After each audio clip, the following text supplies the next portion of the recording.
विधानसभा क्षेत्र की मेरी जनता जनार्दन, जिसका आशीर्वाद सदैव मेरे ऊपर रहता है, मेरी माताएं बहनें जो मुझे संबल देती हैं, और खास तौर से मेरे वो नौजवान भाई जो हर संकट की घड़ी में मेरा ढाल बनकर रहते हैं, मैं सबको प्रणाम करता हूँ, सबका स्वागत बंदन अभिनंदन करता हूँ। आज बहुत खुले दिल और दिमाग से आपसे बात करना चाहता हूँ। 2018 में आपने मुझे सेवा का अवसर दिया। 2019 मेरे अस्तित्व और संघर्ष का वर्ष था।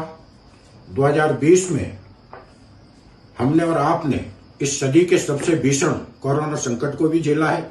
एक और बड़ी क्षति जो सीमित क्षेत्र में है, सिंध नदी की बाढ़, जिसके जख्म भी आज नहीं भरे हुए। पर अगर मैं विकास की बात करूं तो अमाइन का तहसील, रोन का नगर पंचायत और गोरमी का कॉलेज, ये वो उपलब्धि हैं जिनका मूल्यांकन आने वाली पीढ़ी करेगी। अमाइन और मैगांव का सीएम राइज स्कूल, 2 नए पीएम श्री स्कूल, ये वो उपलब्धि हैं जो आने वाली पीढ़ी में हमारे बच्चों के विकास के लिए बेहद आवश्यक महसूस होती हैं।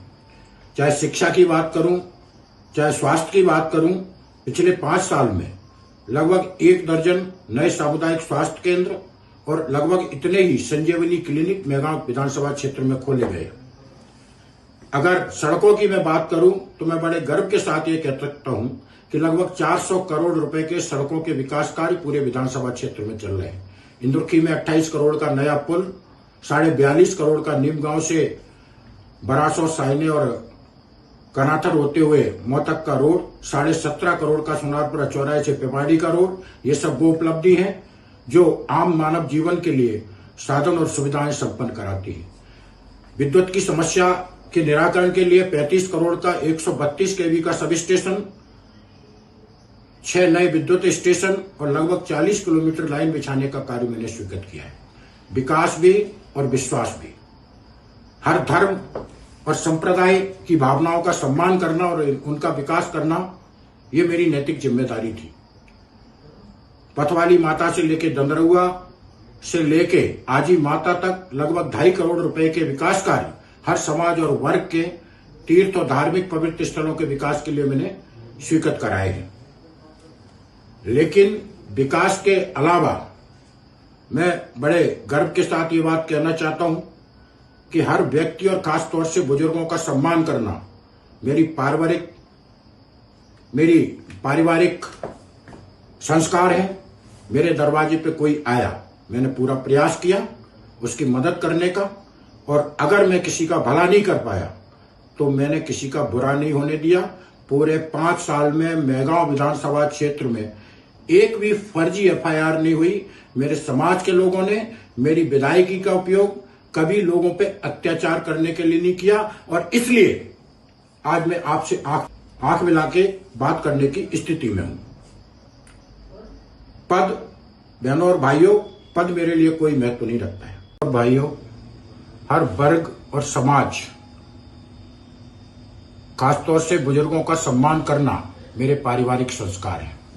मेरे पास कोई आया, मेरा पूरा प्रयास रहा कि उसकी हर संभव मदद कर सकूं, और अगर मैं किसी का भला नहीं कर पाया तो किसी का बुरा मैंने नहीं होने दिया। मेरे समाज ने भी मेरी विधायकी का उपयोग गरीबों के कल्याण के लिए किया। पूरे 5 साल में एक भी फर्जी एफआईआर मैंने पूरे क्षेत्र में नहीं होने दी। मेरे लिए महत्वपूर्ण है मेरे क्षेत्र के विकास और मेरा आत्मसम्मान, और इसके लिए मैं बड़ी से बड़ी कुर्बानी दे सकता हूं। और ये मैं कह नहीं रहा हूं, ये मैंने करके दिखाया है। और मुझे षड्यंत्रों की राजनीति नहीं आती है, शायद यही मेरी कमजोरी है। लेकिन आज पूरी ईमानदारी के साथ आपसे आंख मिला के बात कर पा रहा हूं। जनता मेरे लिए भगवान है। उसने एक बार नहीं, 2013, 2018 और 2020 में मुझे अपना आशीर्वाद दिया है। इस जनता का मैं आजीवन ऋणी रहूंगा, और चाहे कितना भी संकट हो, चाहे कितनी भी विषम परिस्थितियां हों, लेकिन हर संकट और विषम परिस्थिति में भी मैं आपके साथ खड़ा था, खड़ा हूं और खड़ा रहूंगा। मेरे लिए पद महत्वपूर्ण नहीं है, पर आपका परिवार का सदस्य होने के नाते आपके हित और हक की लड़ाई लड़ने का जो मेरा अधिकार है, वो अधिकार मुझसे कोई नहीं छीन सकता। सामाजिक समरसता का जो बीज मैंने मेहगांव विधानसभा क्षेत्र में बोया था, आज वो अंकुर बन गया है और इस अंकुर को वृक्ष बनाने का जो मेरा संकल्प है, उस संकल्प में मैं किसी को भी बाधा नहीं बनने दूंगा।